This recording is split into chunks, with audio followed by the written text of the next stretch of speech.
Good morning everyone. Current affairs की series में हम जून के लास्ट डे 30 जून पे पहुंच चुके हैं और आज 10 नए एरियाज को डिस्कस करेंगे। This is brief introduction about me. My name is Prince Luthra, all India rank 577 from UPSC CSE 2014 batch. आज के जो एरियाज हैं उसको देख लेते हैं जो आज हम डिस्कस करेंगे। तो आज हम डावोस समिट के बारे में देखेंगे। फाइटो रेमीडिएशन, ये आपका वैसे तो इकोलॉजी एंड एनवायरमेंट का टॉपिक है लेकिन न्यूज़ में था तो इसके बारे में डिस्कशन करेंगे। करेरा वाइल्ड लाइफ सेंचुरी के बारे में जानेंगे। Then electric vertical take off landing, इसके बारे में डिस्कशन करने वाले हैं। World of work people biodiversity register, जिसे पीबीआर कहा जाता है, इसके बारे में डिस्कशन करेंगे। कोमागातो मारू एक आपका हिस्ट्री का इंसिडेंस है जो आई एम प्रीटी श्योर आपने जब स्पेक्ट्रम हिस्ट्री पढ़ी होगी, मॉडर्न इंडियन हिस्ट्री, तो वहाँ पर इस इंसिडेंस के बारे में ज़रूर पढ़ा होगा। एशिया पैसिफिक इकोनॉमिक कॉपरेशन को डिस्कस करते हुए हम यहाँ पर ट्रेमेसोरस मैई के बारे में डिस्कशन करने वाले हैं। एंड फाइनली स्टोरेज गेन, एक आपका कॉन्सेप्ट होता है, उसके बारे में भी एक क्वेश्चन यहाँ पर डिस्कस करेंगे। तो यहाँ पे जो कट ऑफ रखी गई है, कट ऑफ 6 है। आप अपने टारगेट को कमेंट सेक्शन में लिख सकते हैं कि 10 में से आप कितना स्कोर करने वाले हैं। यहाँ पर अगर आपका स्कोर 8 to 10 रहता है तो आप टॉपर कैटेगरी में हैं। 6 to 7 आप सीरियस एस्पिरेंट कैटेगरी में हैं। 4 to 5 तो आप एस्पिरेंट कैटेगरी में हो जाएंगे। लेस देन इक्वल टू 3 तो स्टूडेंट कैटेगरी में। देखिए, अगर आपने अभी अभी क्वेश्चंस देने शुरू करें तो हो सकता है आपका लोअर एंड पे स्कोर रहे, बट उसको लेकर चिंता मत करिएगा। लाइफ में हर नई चीज़ के लिए प्रोसेस ऐसा ही होता है कि शुरू में परफॉर्मेंस उसमें अच्छी नहीं होती है, लेकिन ग्रेजुअली आप देखेंगे कि आप उसमें इंप्रूव करते जाएंगे।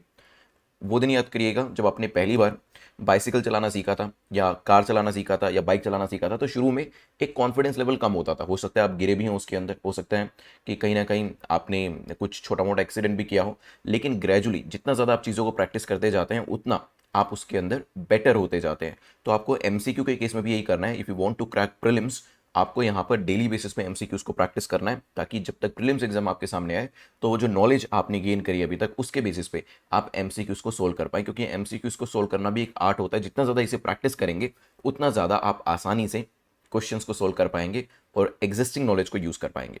चलिए चलते हैं पहले क्वेश्चन के ऊपर। First question is saying Davos summit often seen in the news is related to which of the following organization. जो डावोस समिट है वो कौन सी ऑर्गेनाइजेशन से संबंधित है। 10 सेकेंड्स आपके पास है, सोचिए। अगर आपका आंसर करेक्ट होगा तो 1 मार्क दीजिएगा, इनकरेक्ट होगा तो 0। नेगेटिव मार्किंग नहीं है यहाँ पर, तो आप इजीली यहाँ पर स्कोर कर सकते हैं।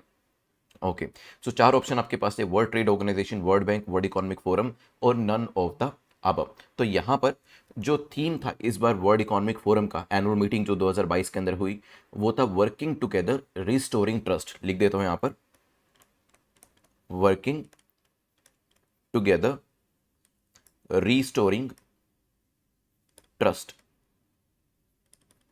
नाउ ये जो डावोस समिट है ये आपका वर्ल्ड इकोनॉमिक फोरम को लेकर है, और यहाँ पर वर्ल्ड इकोनॉमिक फोरम जो है ये अपनी एनुअल मीटिंग 2022 की जो है वो कर रहे हैं डावोस के अंदर। और यहाँ पर जो थीम तो मैंने आपको बता दिया, वर्किंग टुगेदर रिस्टोरिंग ट्रस्ट इस बार का थीम है। लेकिन मेजर जो ये ऑलरेडी आपकी समिट हो चुके हैं इसके अंदर जो मेजर चर्चा करी गई वो ग्लोबल पेंडेमिक को लेकर करी गई, कोविड को लेकर करी गई बेसिकली, और यूक्रेन रशिया की जो क्राइसिस चल रही है, जियो इकोनॉमिक चैलेंजेस जो उसकी वजह से अराइज हुए, उसको लेकर इसके ऊपर पूरी चर्चा करी गई। ठीक है, so Davos summit world economic forum से रिलेट करती है, ना कि डब्ल्यूटीओ से, ना ही वर्ल्ड बैंक से। तो करेक्ट आंसर क्या हो जाएगा यहाँ पर, C will be the correct answer. तो डावोस समिट रिलेट किससे करती है ये आपको पता होना चाहिए। इस बार का थीम क्या है, कई बार वो भी पूछ लिया जाता है। बाकी तो ये कॉमन सेंसिकल चीजें होती हैं कि अगर यहाँ पर जो काफ़ी सारी कंट्रीज़ के लोग जब मिलेंगे तो वो आपस में किस तरीके की चीज़ों को लेकर और किस तरीके के इश्यूज और मुद्दों को लेकर बात करेंगे। तो डेफिनेटली राइट नाउ जो इंपॉर्टेंट मुद्दा है या इश्यू है that is Ukrainian Russian crisis, उसी को लेकर ही चर्चा यहाँ पर करी गई है।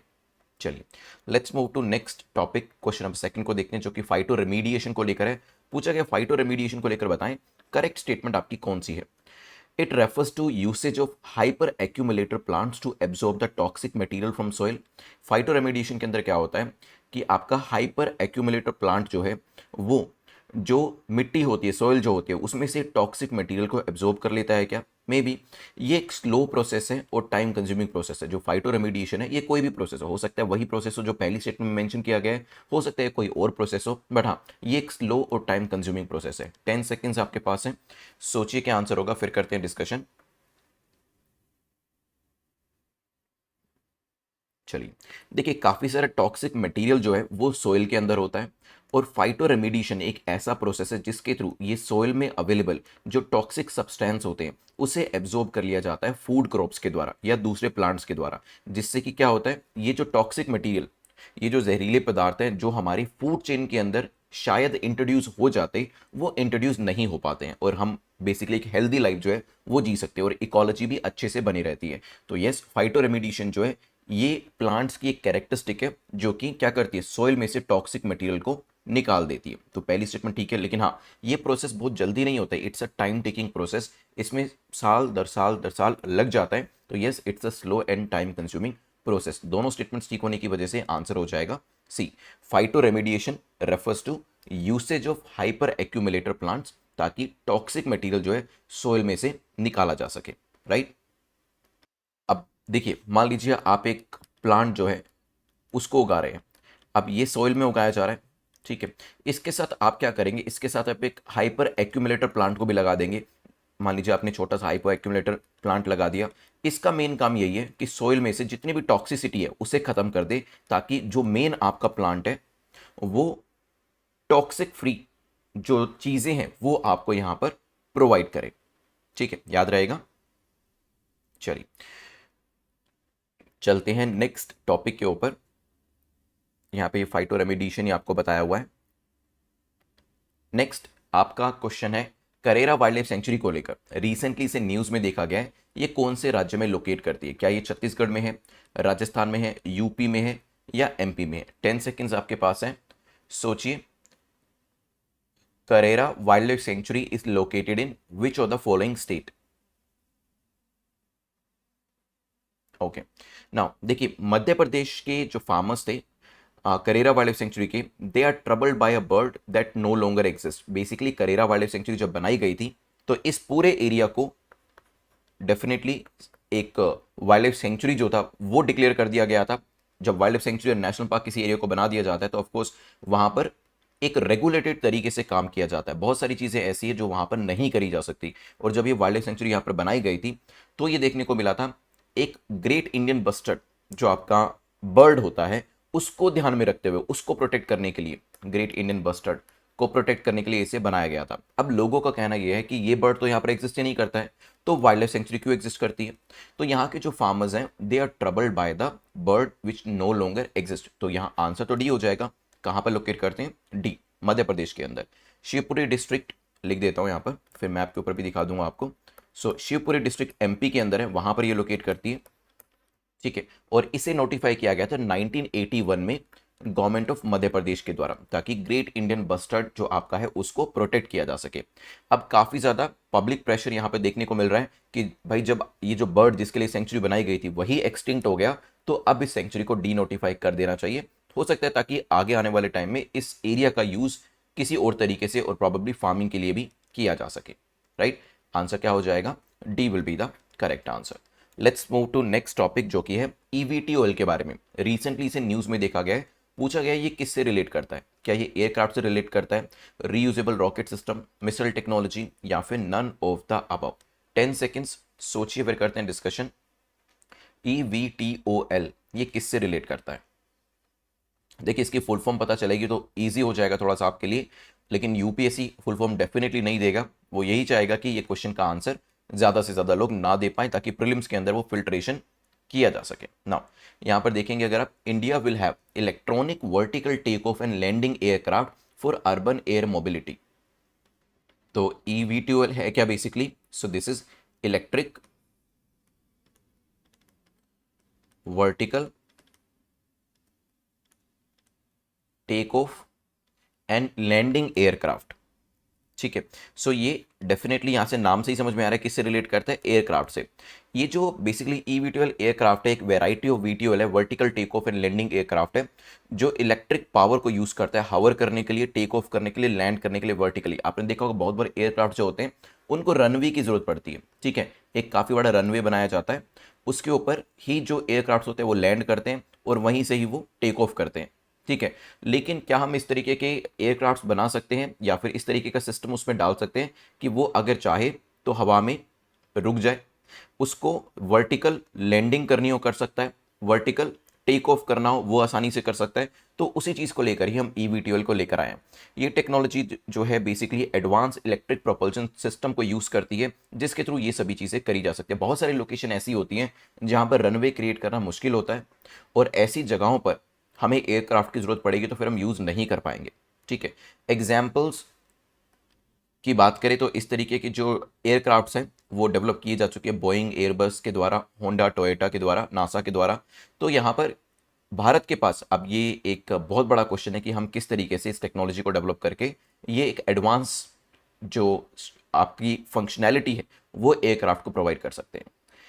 Let's move to next question जो कि पीपल बायोडायवर्सिटी रजिस्टर को लेकर है, पीबीआर को लेकर पूछा गया। बताइए कौन सी स्टेटमेंट इनकरेक्ट है, कौन सा कथन गलत है। It's a document prepared under biological diversity act 2002। ये एक तरीके का डॉक्यूमेंट है जो कि बायोलॉजिकल डाइवर्सिटी एक्ट 2002 के अंतर्गत लेकर आया गया था। क्या कोलकाता पहला ऐसा मेजर मेट्रोपॉलिटन सिटी बना है भारत के अंदर जिसने अपना पीबीआर बनाया है? 10 सेकेंड्स आपके पास है, सोचिए, फिर करते हैं डिस्कशन इसको लेकर।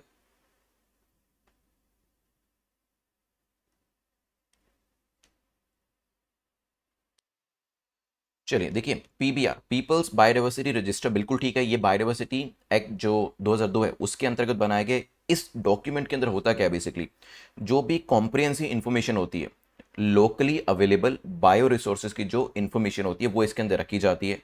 किसी भी एरिया का लैंडस्केप कैसा है, वहाँ की डेमोग्राफी कैसी है, ठीक है, एक पर्टिकुलर एरिया या विलेज का लैंडस्केप कैसा है वो इसके अंदर मेंशन किया जाएगा। एक पर्टिकुलर जगह में बायो रिसोर्सेज कौन कौन से है वो इसके अंदर मेंशन किए जाएंगे। सारी इंफॉर्मेशन को इसके अंदर रखा जाता है जो कि आपके बायो रिसोर्सेज को लेकर होती है। और सेकंड स्टेटमेंट भी आपकी ठीक है क्योंकि कोलकाता पहला ऐसा मेजर मेट्रोपॉलिटन सिटी बना है जिसने ये डिटेल रजिस्टर बायोडाइवर्सिटी के ऊपर बनाया है। ठीक है, पीपल्स बायोडाइवर्सिटी रजिस्टर फ्लोरा, फोना, सिटी के अंदर कौन कौन सी टाइप्स के हैं, कितने हैं, ये सभी चीजों के बारे में इंफॉर्मेशन प्रोवाइड करता है। वैसे आंसर यहां पर सी होना चाहिए था, लेकिन क्योंकि पूछा है इनकरेक्ट क्या होगा, तो आंसर क्या हो जाएगा यहां पर? Answer will be D only. ठीक है, चलिए चलते हैं यहां से आगे बढ़ते हुए। नेट 50 कूपन कोड को यूज कर लीजिएगा exam.netmog.com पर जाकर फॉर वेरियस कोर्सेज जो आपके अवेलेबल हैं। जो लोग 2023 के लिए तैयारी कर रहे हैं वो 2023 के कोर्स के लिए इसे यूज कर सकते हैं। नेक्स्ट क्वेश्चन, क्वेश्चन नंबर 6 है world of work report recently seen in the news. इसे किसके द्वारा पब्लिश किया गया? क्या आईएमएफ ने इसे पब्लिश किया है, आईएलओ ने इसे पब्लिश किया है, वर्ल्ड बैंक ने, या डब्ल्यूटीओ ने इसे पब्लिश किया है? 10 सेकेंड्स आपके पास है, सोचिए क्या आंसर होगा, फिर करते हैं discussion. World of work report, it is released by, okay, so it is release by International Labour Organization. जो वर्ल्ड ऑफ वर्क है it is being released by ILO, जो इंटरनेशनल लेबर ऑर्गेनाइजेशन है उसके द्वारा इसे लेकर आया गया है।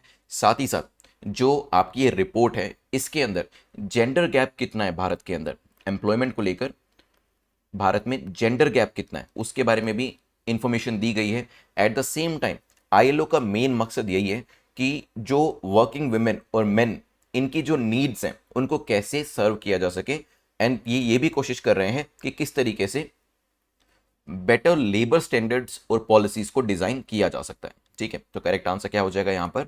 B will be the correct answer. Let's move to next question which is question number 7 जो कि कोमागाता मारू इंसिडेंट्स को लेकर पूछा गया। कौन सा ऐसा इन चारों में से, partition of Bengal, government of India act 1909, Champaran Satyagraha और launch of non cooperation movement, कौन सा ऐसा इंसिडेंट था जो कि कोमागाता मारू इंसिडेंट से पहले हुआ था? तो अगर आपको इसके बारे में नहीं भी पता है कोई बात नहीं, आप यहाँ पे कॉमन सेंस को यूज करिएगा। सोचिए पार्टीशन ऑफ बंगाल कब हुआ था, इसका तो ईयर दिया ही हुआ है, चंपारण कब हुआ था, नॉन कॉपरेशन मूवमेंट कब हुआ था, फिर आपको एक आइडिया लगेगा। सोचिए, अभी पिछले महीने ही हमने 108th एनिवर्सरी जो थी वो कोमागातो मारू जो इनफेमस इंसिडेंट था उसको यहां पर ऑब्जर्व किया था। इंसिडेंट क्या था वो भी बताऊंगा, लेकिन देखिए पार्टीशन ऑफ बंगाल कब होता है? 1905 के अंदर। चंपारण सत्याग्रह कब होता है? 1917 के अंदर। असहयोग आंदोलन 1920 के अंदर। अब पूछा कि कौन सा ऐसा इंसिडेंस था जो कि कोमागाता मारू से पहले हुआ था। अब देखिए हम ये तो कह नहीं सकते कि ये इंसिडेंस पहले हुआ था, क्योंकि ये होता तो 1917 भी पहले आता है, 1909 भी पहले आता है, 1905 भी पहले आता है। अगर मैं ये कहूं कि गवर्नमेंट ऑफ इंडिया एक 1909 जो था वो कोमागाता मारू से पहले आया था, तो ये अकेला इंसिडेंट तो हो नहीं सकते, क्योंकि पार्टीशन ऑफ बंगाल तो इससे भी पहले हो गया था। तो इसका मतलब तो ये होना चाहिए कि पार्टीशन ऑफ बंगाल भी इससे पहले हुआ होगा। तो डेफिनेटली एक ही ऐसा इंसिडेंट है जो चारों में से जो सबसे पहले हुआ होगा, वही एक ऐसा इंसिडेंट होगा जो कि कोमागाता इंसिडेंट से पहले हुआ होगा, क्योंकि अगर आप 1909 को लेंगे तो 1905 भी उसके अंदर आ जाएगा। तो एक नहीं दो इवेंट ऐसे हो जाएंगे जो कि उससे पहले हुए। तो कोमागाता के बारे में अगर आपको नहीं भी पता है कि ये कब हुआ, इसका साल कौन सा था, तब भी कोई फर्क नहीं पड़ता है, क्योंकि चारों में से जो सबसे अर्लीस्ट हुआ होगा ये उससे पहले ही हुआ होगा। अब बारी आती है उन लोगों की जिन्होंने फिगर आउट किया कि इसके अंदर आंसर था क्या। देखिए, अगर आपने ए आंसर दिया है या बी आंसर दिया है तो अपने आप को 1 मार्क दे दीजिएगा। लेकिन अगर आपने फिगर आउट कर लिया कि नहीं यार कुछ गड़बड़ है क्वेश्चन के अंदर, ठीक है, कॉन्फिडेंस बेस्ड क्वेश्चन है ये, तो ए और बी दोनों ही अगर आपने आंसर किए, आपने इस चीज को फिगर आउट कर लिया कि कोमागाता इंसिडेंट तो कब हुआ था, 1914 के अंदर, ठीक है। इसका मतलब यह है पार्टीशन ऑफ बंगाल और गवर्नमेंट ऑफ इंडिया दोनों ही चीजें जो थी 1909 की वो इससे पहले हुई थी। इन दैट सिचुएशन आपको यहां पर क्या मिलेगा, 1 मार्क एक्स्ट्रा मिलेगा आपको फॉर दिस कॉन्फिडेंस, इस चीज को फिगर आउट करने के लिए, ठीक है। इस तरीके के क्वेश्चन आपको मिलते रहेंगे कभी कभी, सो दैट आपका कॉन्फिडेंस लेवल चेक किया जाए, ताकि ऑप्शंस देखने के बाद भी आपके दिमाग में ये बात जरूर आनी चाहिए कि नहीं ये टॉपिक तो मैंने अच्छे से पढ़ा हुआ है और मुझे पता है कि इसके अंदर ये दोनों इंसिडेंट पहले हुए थे, ठीक है। 1914 के अंदर आपका कोमागाता इंसिडेंट होता है। क्या इंसिडेंट था वेरी ब्रीफली बता देता हूं। वैसे मैं आपको ये रेकमेंड करूंगा, स्पेक्ट्रम के हिस्ट्री के वीडियोस जो है वो भी चैनल के ऊपर अवेलेबल हैं, प्लेलिस्ट में जाकर देख लीजिएगा, वहां पर ये सभी चीजें एक्सप्लेन करी हुई हैं। तो आंसर क्या हो जाएगा, ए बी दोनों ही इसके अंदर आपके आंसर हो जाएंगे, ठीक है। जिसने ए बताया 1 मार्क, बी बताया 1 मार्क, लेकिन जिसने ए और बी दोनों बताए उसको 2 मार्क्स यहां पर मिलेंगे, ठीक है, कॉन्फिडेंस के लिए। नाउ ये एक ट्रेजिक इंसिडेंट माना जाता है हमारी हिस्ट्री के अंदर, क्योंकि इसके दौरान काफी सारे लोग, जिसमें हिंदूज भी थे, सिख, मुस्लिम, ये सभी लोग जो थे वैंकूवर कनाडा से चलते हुए भारत के अंदर आने की कोशिश कर रहे थे। तो देखिए ये इंसिडेंट हुआ कैसे। तो काफी सारे लोग, जैसे मैंने आपको बताया, इसके अंदर अप्रोक्सीमेटली यहां पर 400 के आसपास लोग होंगे, जिसमें सिख्स थे, मुस्लिम्स थे, हिंदूज थे, और ये बाहर से जाने की कोशिश कर रहे थे। ये आपका बंगाल के अंदर बजबज पोर्ट जो है, यहां से इन्होंने जो अपनी ट्रैवलिंग थी वो शुरू करी वैंकूवर के लिए, ठीक है, 1914 के अंदर। अब वैंकूवर के अंदर भी कॉलोनियल रूल था और भारत के अंदर भी कॉलोनियल रूल था, तो ये वहां पर जाने की कोशिश कर रहे थे। Canadian military was forced to sail the ship back to Budge. यहाँ पे जो कैनेडियन मिलिट्री थी उन्होंने कहा कि नहीं, आप वापस चले जाइए भारत के अंदर, आपको हम यहाँ पर नहीं आने देंगे, ठीक है। यहाँ पर 19 पैसेंजर्स को यहाँ पे शॉट डाउन कर दिया जाता है, एंड बाकी लोगों को, क्योंकि वो वापस नहीं जाना चाह रहे थे, उनको इम्प्रिजन कर दिया जाता है। और ये जब पूरी चीज पता चलती है इंटरनेशनल लेवल के ऊपर, तो जो गदर पार्टी है उसको काफी बुरा लगता है कि हमारे लोग आपके यहां पर आ रहे थे, आपने आने नहीं दिया, रादर आपने उनको शूट कर दिया, इंप्रिजन कर दिया। वो कहीं ना कहीं सही बात नहीं है, और फ्रीडम स्ट्रगल को भी कहीं ना कहीं इसने इनडायरेक्टली जो है सपोर्ट किया था, कहीं ना कहीं उसको भी इंफीरियोरेट किया था, ठीक है। तो इंडिया से 400 प्लस लोग चले वैंकूवर के लिए। वैंकूवर में ये उन लोगों को नहीं आने देते हैं, शिप बिल्कुल भरा हुआ था, आप समझ सकते हैं छोटे से शिप के ऊपर अगर 400 लोग हैं, और वापस उनको जाने के लिए कहते हैं, और इसी दौरान झड़प होती है और यहाँ पर काफी सारे हमारे लोगों को मार दिया जाता है। नेक्स्ट क्वेश्चन देखते हैं, क्वेश्चन नंबर 8, जो कि एपेक को लेकर है, पूछा कि एशिया पैसिफिक इकोनॉमिक कॉर्पोरेशन को लेकर बताएं कौन सी स्टेटमेंट आपकी करेक्ट है, कौन सा कथन आपका सही है। ये 21 मेंबर इकोनॉमिक फोरम है जो कि फ्री ट्रेड एंड सस्टेनेबल जो डेवलपमेंट है उसको पैसिफिक रिम इकोनॉमीज के अंदर सपोर्ट करेगा। Currently India is a member nation of this organization. अभी क्या है, इंडिया एक मेंबर नेशन है इस ऑर्गेनाइजेशन का। 10 सेकेंड्स आपके पास है, सोचिए क्या आंसर होगा, फिर करते हैं डिस्कशन। देखिए अभी रिसेंटली क्या हुआ इस पर्टिकुलर एपेक के अंदर, जो Canada, New Zealand, Japan, Australia, USA के जो रिप्रेजेंटेटिव थे वो एपेक मीटिंग से वॉकआउट करके चले गए वहां से। वैसे आपको बताऊं 21 इकोनॉमिक्स का ये ग्रुप है जिसे 1989 के अंदर बनाया गया था, ठीक है। इसमें कंट्रीज आपको दिख जाएंगी, जैसे कि इसमें यूएसए, अभी ऑस्ट्रेलिया भी है, चाइना भी है। मैं आपको भी नेक्स्ट जो स्क्रीन है उस पर दिखाता हूं कि कौन कौन सी कंट्रीज में आपके ऊपर इसकी मेंबर है।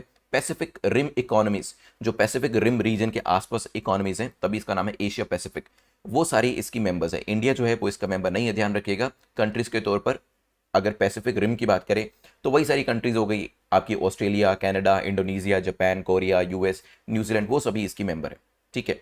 और यहाँ पर एक बार आंसर के साथ साथ आप एक बार मैप को भी देख लीजिए, जो 21 मेंबर्स हैं इसके अंदर। सो ये जो एरिया है ना, ये आपका पैसिफिक रिम वाला एरिया है।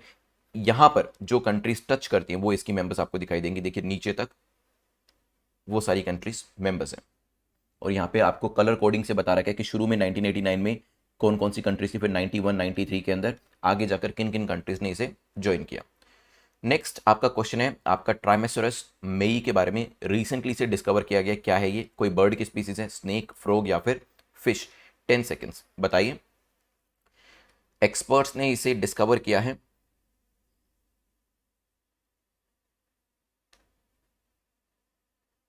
एक डिस्कवरी करी गई है न्यू वेनेमिनस स्नेक की, तो ये जो जहरीला सांप है इसकी यहां पर डिस्कवरी करी गई है। इसे अभी मेघालय से ढूंढ के निकाला गया। और वेनेमिनस स्नेक जो होते हैं इसमें बेसिकली क्या होता है कि इनका जो वेनम होता है वो एक एंटीडोट, काफी सारे साइंटिस्ट जो हैं उस वेनम का इस्तेमाल करते हैं, उसे एंटीडोट में भी कन्वर्ट करते हैं, तो यूटिलिटी इनकी काफी ज्यादा हो जाती है। वही चीज यहां पर अभी साइंटिस्ट बात भी कर रहे हैं। चलिए करेक्ट आंसर क्या हो जाएगा, B will be the correct answer. Last question को देख लेते हैं जो कि बात कर रहा है स्टोरेज गेन इन वीट को लेकर पूछा गया। बताइए करेक्ट स्टेटमेंट आपकी कौन सी है। Storage gain it refers to a condition when wheat tends to gain some weight during storage. Wheat के अंदर जो वेट गेन है वो देखने को मिलता है जब स्टोर किया जाता है उसे। हो सकता है ये जो गेन है ये मॉइस्चर को एब्जॉर्ब करने की वजह से होता है। सोचिए 10 सेकेंड्स, फिर करते हैं डिस्कशन। वीट को एक लिविंग ग्रेन माना जाता है क्योंकि जैसे हम लोग अपना वेट को गेन करते हैं विद द पर्टिकुलर डाइट, उसी तरीके से ये भी मॉइस्चर को एब्जॉर्ब करके वेट गेन करता है। तो यहाँ पे दोनों ही स्टेटमेंट्स जो आपकी हैं वो करेक्ट हो जाती है। लेकिन हाँ, इंपॉर्टेंट चीज़ ध्यान रखिएगा, इसे लिविंग ग्रेन इसी वजह से कहा जाता है क्योंकि इसका वेट गेन होता है। ठीक है, इस पूरे के पूरे प्रोसेस को स्टोरेज गेन कहा जाता है क्योंकि स्टोर करते हुए ही मॉइस्चर को एब्जॉर्ब करके ये एक चीज देखने को मिलती है। There are 3 parts of the grain. इसमें क्या होता है, 3 पार्ट्स कौन कौन से होते हैं इसमें ग्रेन के। एक ब्रैन होता है जो कि आउटर लेयर होती है फाइबर की, इसमें एक जर्म होता है जो कि इनर लेयर होती है जो कि काफी ज्यादा रिच मानी जाती है न्यूट्रिएंट के हिसाब से, और इसमें एक होता है एंडोस्पर्म। ठीक है, bulk of the kernel which contains minerals and vitamins वो आपका एंडोस्पर्म कहलाता है।